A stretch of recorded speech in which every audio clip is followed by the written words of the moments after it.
I'm not a musician, but I've spent a long time being around musicians. And any of us know that in order to play in the band, you have to first learn to play an instrument. And you have to practice by yourself until you are ready to play with others.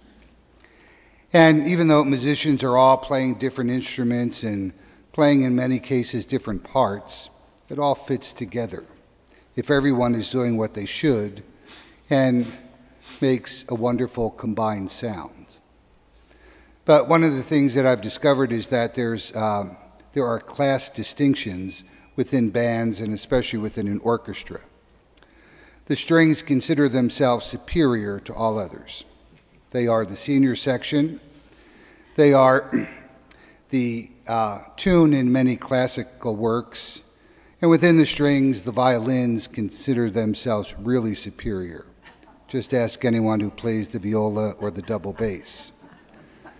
They've even given us a term, first violin, which if you are the leader of the pack.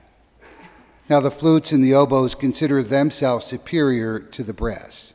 And within the brass, the trumpets definitely regard themselves as superior to the trombones. And the only form of life, it seems to me, lower than a trombone is the poor, lowly tuba. Nobody respects the tuba. Now, all that's meant to be in good fun, but it does create a strange hierarchy among musicians. Of course, there are sudden movements when everybody depends on instruments that are normally looked down on. You can't start Mozart's opera, The Magic Flute, unless the trombones are in good form.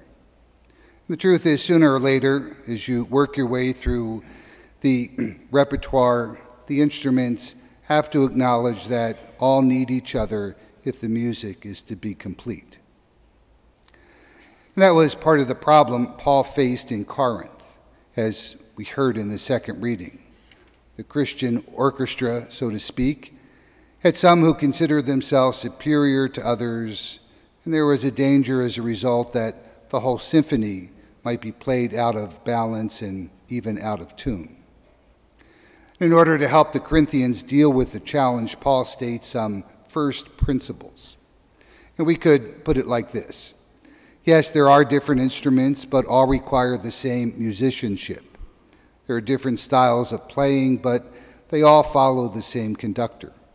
And there are different tones and volumes of playing, but it's the same composer who wrote the piece and whose music must come through in the performance.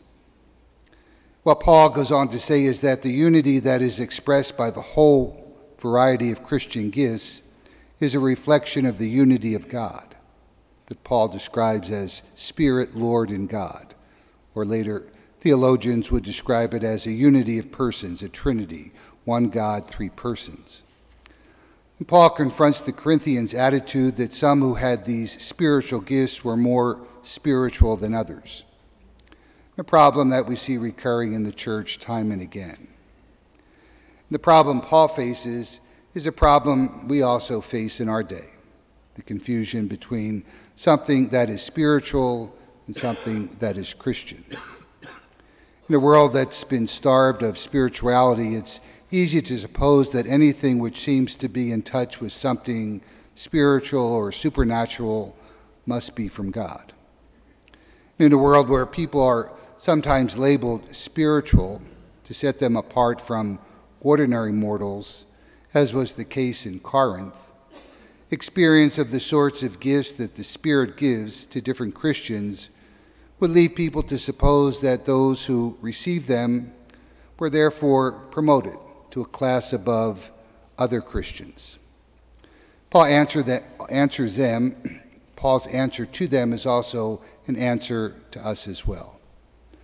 Paul reminds the Christians that before they were Christians, they had spiritual experiences, worshiping idols and sometimes getting carried into ecstasies. Nothing particularly Christian about spiritual experiences. The point then is being in touch with the things of the Spirit is not in order to have exciting experiences, but so that you will be loyal to Jesus, the risen Lord. In fact, Paul even gives this test.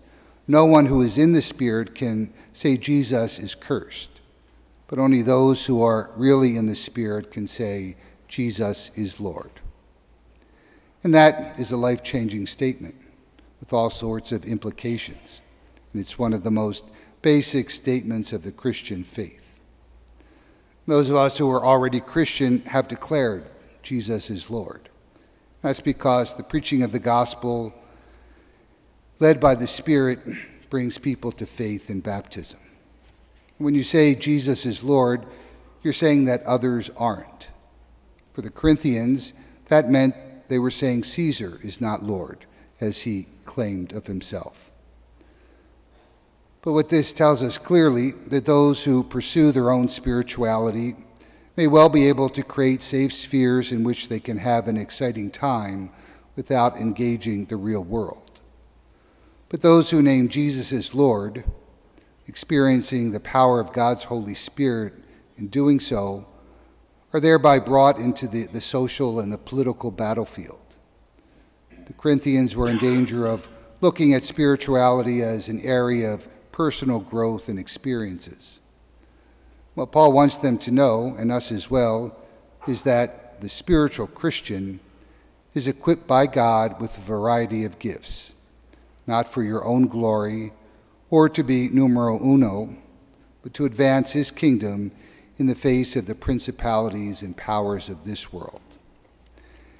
And that's the why of Pentecost. That's every Christian who received the Spirit can declare Jesus is Lord, not only with the words of our mouths, but by the actions and the behaviors of our lives.